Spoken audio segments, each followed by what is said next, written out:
CIET NCERT presents Audiobook of Social Science for Class 6 titled Social and Political Life 1. Unit 4 titled Livelihoods. Page 67. Chapter 8 Rural Livelihoods. In the first chapter, we heard about the many kinds of diversity in our lives. We also explored how living in different regions has an effect on the work people do, the kinds of plants, trees, crops, or things that become important to them. In this chapter, we will hear about different ways in which people earn their living in villages. And here too, as in the first two chapters, we will examine whether people have equal opportunities to earn a living. We will hear about the similarities in their life situations and the problems that they face.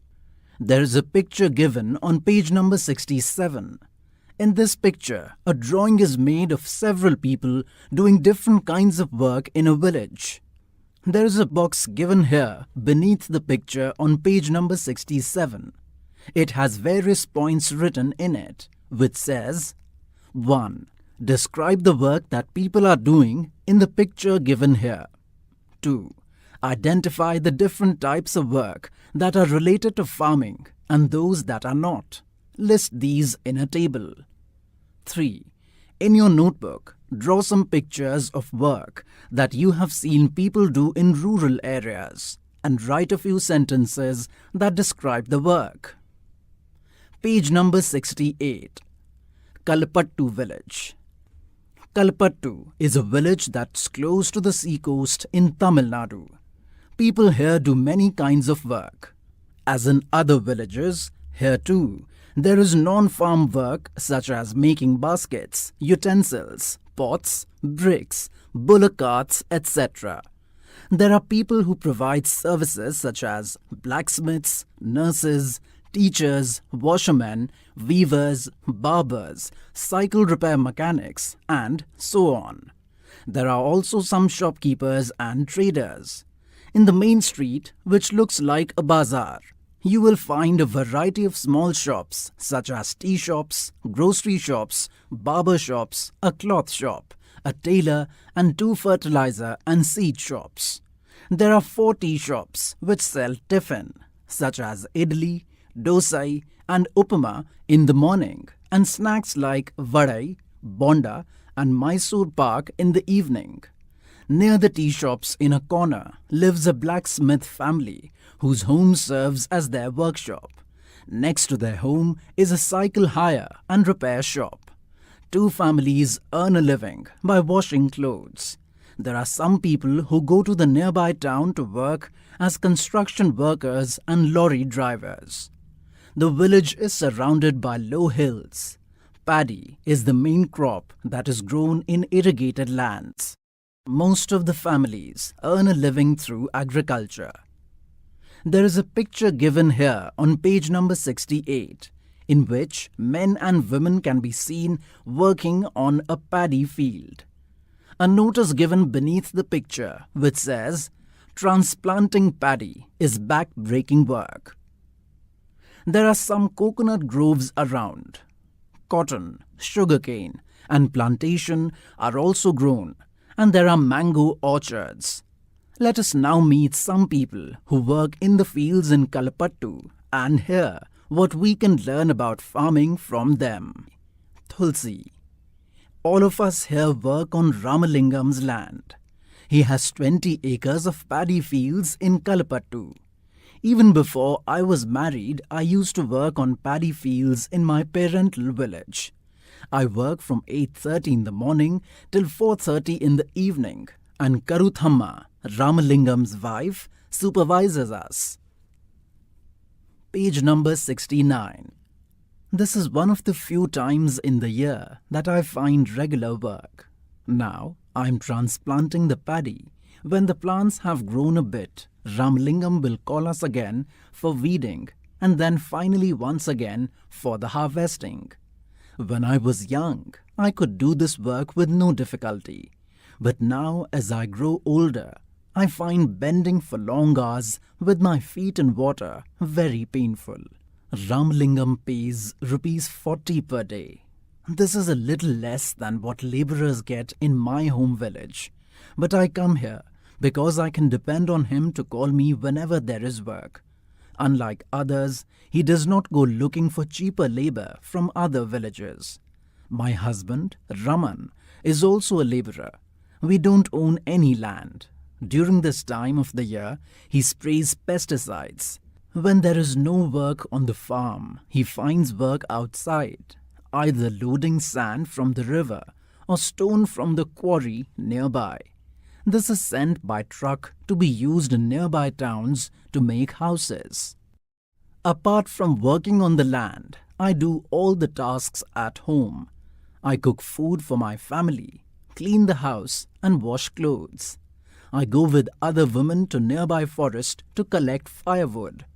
About 1 kilometer away, we have a village borewell from where I fetch water. My husband helps in getting materials such as groceries for the house. Our school-going daughters are the joy of our lives. Last year, one of them fell ill and had to be taken to the hospital in town. We had to sell our cow to pay back the money we borrowed from Ramalingam for her treatment. There is a diagram given here on page number 69. In this diagram, there is a wheel made in which there are 12 different spokes. Ahead of each and every spoke, outside the diagram of the wheel, the names of the months of the year are written, starting from January till December. Starting from the month of June, there are 4 different activities written here ahead of every month.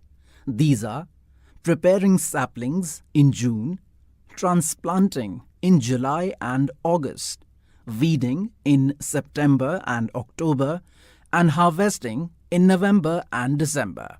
There is a small box given beneath this diagram, which says, based on the diagram given here, would you say that Tulsi earns money throughout the year? There is a brown box given here. It has 4 different questions given in it, which says, 1. Describe the work that Tulsi does. How is it different from the work Raman does? 2. Tulsi gets paid very little money for the work she does. Why do you think agricultural labourers like her are forced to accept low wages? 3. In what ways would her way of earning a living have been different if Tulsi owned some farmland? Discuss. 4. What are the crops grown in your region or nearby rural area? What kinds of work do agricultural labourers do? Page number 70.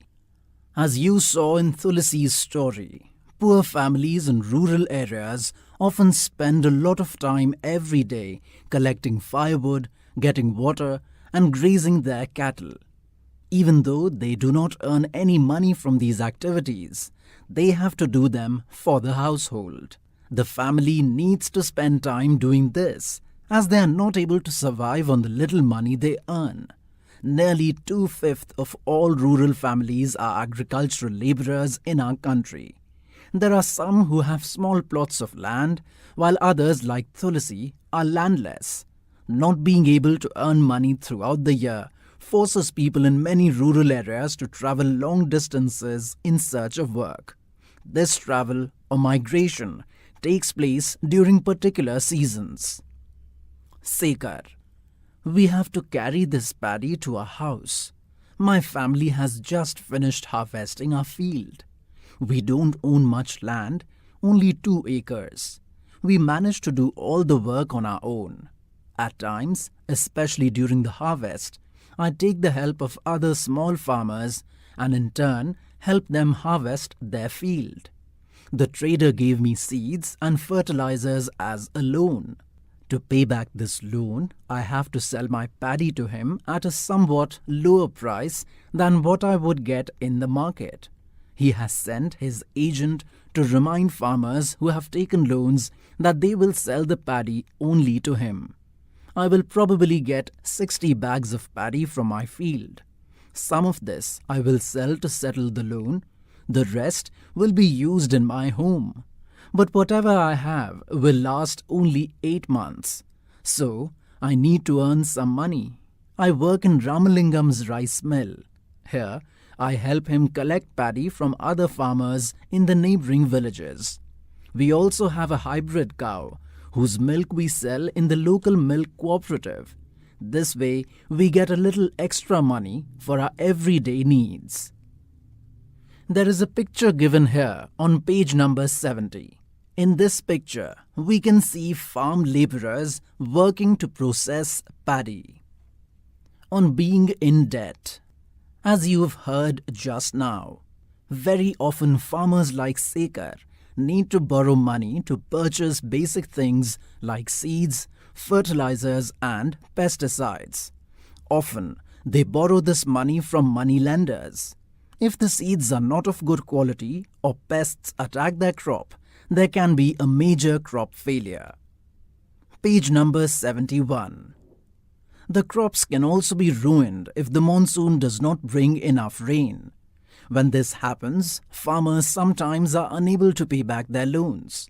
And for the family to survive, they may even have to borrow more money. Soon, the loan becomes so large that no matter what they earn, they are unable to repay. This is when we can say they are caught in debt. In recent years, this has become a major cause of distress among farmers. In some areas, this has also resulted in many farmers committing suicide. There is a picture given here on page number 71 of transplanted paddy in a farm. Beneath the picture, there is a note given which says, "Transplanted paddy growing in a few of Ramalingam's 20 acres. A result of hard labor performed by agricultural workers like Tulasi."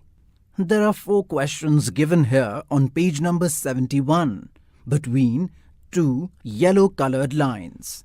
These questions are: 1. What work does Sekar's family do? Why do you think Sekar does not usually employ laborers for doing farming work? 2. Why does Sekar not go to the town market to get a better price for his paddy? 3. Sekar's sister, Meena, had also taken a loan from the trader. She does not want to sell her paddy to him, but she will pay back her loan. Write an imaginary conversation between Meena and the trader's agent and the arguments given by each person. 4. What are the similarities and differences between Sekar's and Tulasi's lives? Your answer could be based on the land that they have, their need to work on the land that belongs to others, or loans that they need and their earnings. Ramalingam and Karuthamma. In addition to land, Ramalingam's family owns a rice mill and a shop selling seeds, pesticides, etc. For the rice mill, they used some of their own money and also borrowed from the government bank. They buy paddy from within the village and from surrounding villages. The rice that is produced in the mill is sold to traders in nearby towns. This gives them a substantial income. There is a brown box given here on page number 71, which says, "Here again Sekar's and Tulasi's accounts. What do they say about Ramalingam, the large farmer? Together with what you have heard, fill the details below. 1. How much land does he have? 2. What does Ramalingam do with the paddy grown on his land? 3. Apart from farming, how else does he earn?" Page number 72. On this page, there is a brown box given. In this brown box, there is a picture given of terrace farming. It is written, "Terrace farming in Nagaland." This is a village called Chizami, which is in Fake district in Nagaland. The people of this village belong to the Chakhe Sangh community. They do terrace cultivation. This means that the land on a hill slope is made into flat plots and carved out in steps. The sides of each plot are raised in order to retain water. This allows water to stand in the field, which is best for rice cultivation. The people of Chizami have their own individual fields, but they also work collectively in each other's fields. They form groups of 6 or 8 and take an entire mountainside to clean the weeds on it. Each group eats together once their work for the day is over. This goes on for several days until the work is completed. Agricultural labourers and farmers in India. In Kalpattu village, there are agricultural labourers like Tulasi and many small farmers like Sekar and a few big farmers like Ramalingam. In India, nearly 2 out of every 5 rural families are agricultural labourer families. All of them depend on the work they do on other people's fields to earn a living. Many of them are landless, and others may own very small plots of land. In the case of small farmers like Sekhar, their land is barely enough to meet their needs. In India, 80% of farmers belong to this group. Only 20% of India's farmers are like Ramalingam. These large farmers cultivate most of the land in villages. A large part of their produce is sold in the market. Many of them have started other businesses such as shops, money lending, trading, small factories, etc. There is a small brown box given here on page number 72, which says, "From the figures given here, would you say that a majority of the country's farmers are quite poor? What do you think can be done to change this situation?" We have looked at farming in Kalpattu. Apart from farming, many people in rural areas depend upon collection from the forest, animal husbandry, dairy produce, fishing, etc. For example, in some villages in central India, both farming and collection from the forest are important sources of livelihood. Collecting mahua, tendu leaves, honey to be sold to traders is an important source of additional income. Page number 73. There is a picture given here on page number 73, in which we can see fishermen throwing nets in the river to catch fish. Similarly, selling milk to the village cooperative society or taking milk to the nearby town may be the main source of livelihood for some families.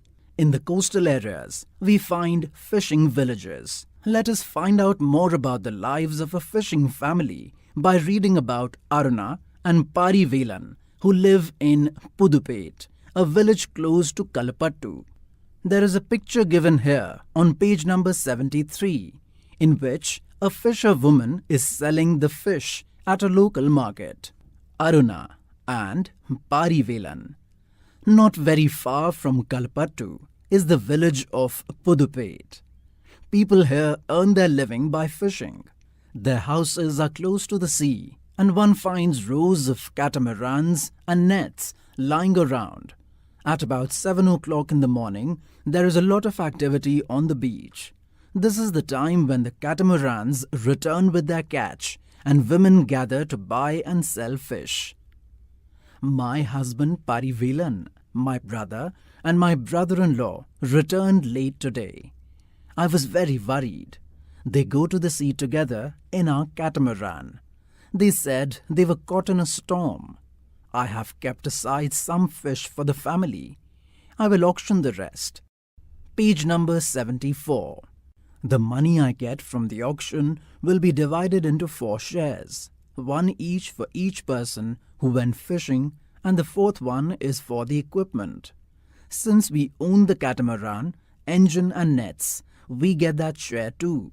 We have taken a loan from a bank and purchased an engine, which is fixed onto the catamaran. Now, they can go far into the sea so that they can get a better catch. The women who buy fish here will carry them in baskets to be sold in nearby villages. Then there are others like traders who buy for the shops in the town. I'll only finish this auction by noon. In the evening, my husband and our relatives will untangle and repair our nets.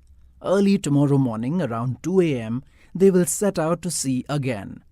Every year for at least about 4 months during the monsoon, they cannot go to the sea because this is when the fish breed. During these months, we survive by borrowing from the trader.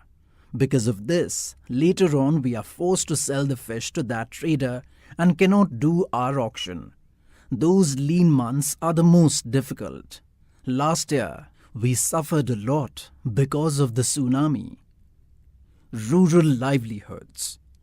People in the rural areas earn their living in various ways. Some work on farms, while others earn their living on non-farm activities. Working on farms involves operations such as preparing the land, sowing, weeding, and harvesting of crops. We depend on nature for the growth of these crops. Hence, life revolves around certain seasons. People are busy during sowing and harvesting, and less so at other times. Rural people in different regions of the country grow different crops. However, we do find similarities in their life situations and in the problems that they face. There is a brown box given here on page number 74. This box has 2 questions in it, which says, 1. Why do both Sekhar's and Aruna's families have to borrow? What similarities and differences do you find? 2. Have you heard of tsunami? What is this, and what damage do you think it might have done to the life of fishing families like Aruna's? How people are able to survive or earn will depend upon the land that they cultivate. Many depend on these lands for work as laborers. Most farmers grow crops both for their own requirements and also to sell in the market. Some have to sell to traders from whom they have borrowed money. For their survival, many families need to borrow money for their work or when no work is available. There are some families in rural areas which thrive on large acres of lands, business and other activities. However, most small farmers, agricultural laborers, fishing families, craftspersons in the villages do not find enough work to keep them employed throughout the year. Page number 75. Questions. 1. You have probably noticed that people in Kalpattu are engaged in a variety of non-farm work. List 5 of these. 2. List the different types of people you read about in Kalpattu who depend on farming. Who is the poorest among them and why? 3. Imagine you are a member of a fishing family and you are discussing whether to take a loan from the bank for an engine. What would you say? 4. Poor rural laborers like Tulasi often do not have access to good medical facilities, good schools and other resources. You have heard about inequality in the first unit of this text. The difference between her and Ramalingam is one of inequality. Do you think this is a fair situation? What do you think can be done? Discuss in class. 5. What do you think the government can do to help farmers like Sekhar when they get into debt? Discuss. 6. Compare the situation of Sekhar and Ramalingam by filling out the following table. There is a table given here on page number 75. This table has 2 columns. On one of the columns it is written Sekhar. On the other column it is written Ramalingam. There are many blank spaces given in each of the columns below Sekhar and Ramalingam. You have to fill in details regarding the land cultivated, labor required, loans required, selling of harvest, and other work done by them. The chapter number 8, titled Rural Livelihoods, ends here.